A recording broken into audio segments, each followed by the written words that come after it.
सामना वृत्तपत्रातून देवेंद्र फडणवीसांचं कौतुक करण्यात आलंय. त्यानंतर विविध चर्चा सुरू झाल्यात. टोकाची टीका करणाऱ्या ठाकरेंचा फडणवीसांबद्दलचा सूर अचानक का बदलला असा सवाल विचारला जातोय. फडणवीसांचं कौतुक भाजपला आवडलं, मात्र शिवसेनेच्या पोटात गोळा आला की काय असा प्रश्न पडलेला आहे. बघूया त्याबद्दलचा रिपोर्ट.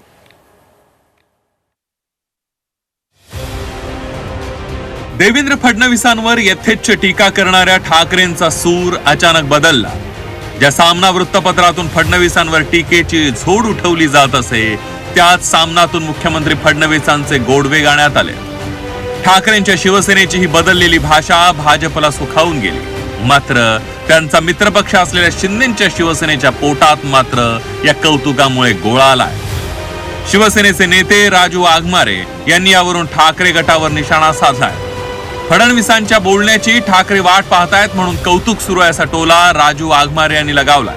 ज्या देवेंद्र फडणवीसांना तू राहील किंवा मी राहील असं म्हणणारे उद्धव ठाकरे आज देवेंद्र फडणवीसांच्या दारात जाऊन वाट बघतायत की मला कधी ते आतमध्ये बोलवतायत आणि माझ्याशी कधी बोलतायत. एवढी लाचारी हिंदू हृदय सम्राट बाळासाहेब ठाकरेंच्या शिवसेनेची कधीच झाली नव्हती. ती आज उभाटा एवढी लाचारी या महाराष्ट्रामध्ये करत आहे आणि महाराष्ट्राची जनता उघड्या डोळ्याने ते बघत आहे की ही लाचारी कशी आहे. शिवसेना ठाकरे पक्षाच्या नेत्या सुषमा अंधारे यांनी वाघमारेंना प्रत्युत्तर दिलंय. लाचार राजू वाघमारेंनी स्वाभिमानाच्या गप्पा करू नयेत असा टोला सुषमा अंधारेंनी लगावलाय. शिंदे गटामध्ये फारच जळफळाट झालेला दिसतोय आणि त्यातली त्यात 15-20 वर्ष काँग्रेसमध्ये ज्यांनी घालवले आणि काहीच मिळत नाही म्हटल्यावर लाभाच्या पदासाठी लाचारी करत जे शिंदे गटाकडे गेले, अशा राजू वाघमारेंचं पित्त अचानक खवळलेलं आहे.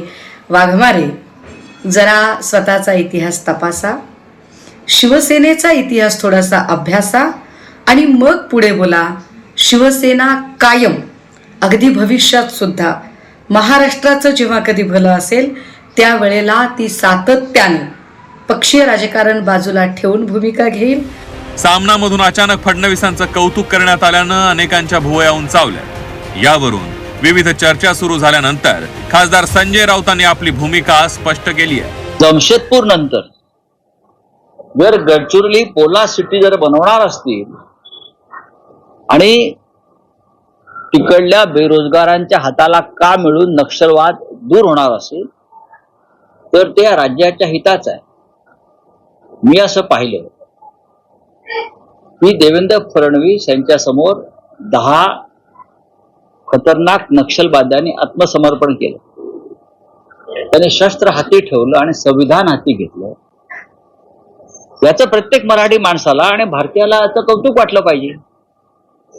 नरेंद्र मोदींनी जेव्हा चांगली कामं केली तेव्हा आम्ही त्यांचं कौतुक केलेलं आहे, टीकाही केलेली आहे.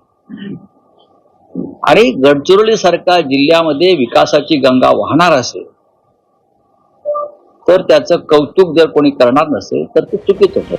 शिवसेना भाजप युती तुटल्यानंतर फडणवीस आणि ठाकरेंमधल्या संबंधांमध्ये मोठं अंतर पडलं होतं. नागपूर अधिवेशनात उद्धव ठाकरेंनी फडणवीसांची भेट घेऊन अभिनंदन केलं होतं. त्या पाठोपाठ आता सामनातून फडणवीसांचं कौतुक करण्यात आलं.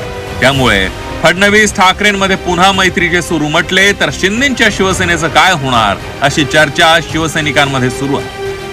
ब्युरो रिपोर्ट, झी 24 तास, मुंबई.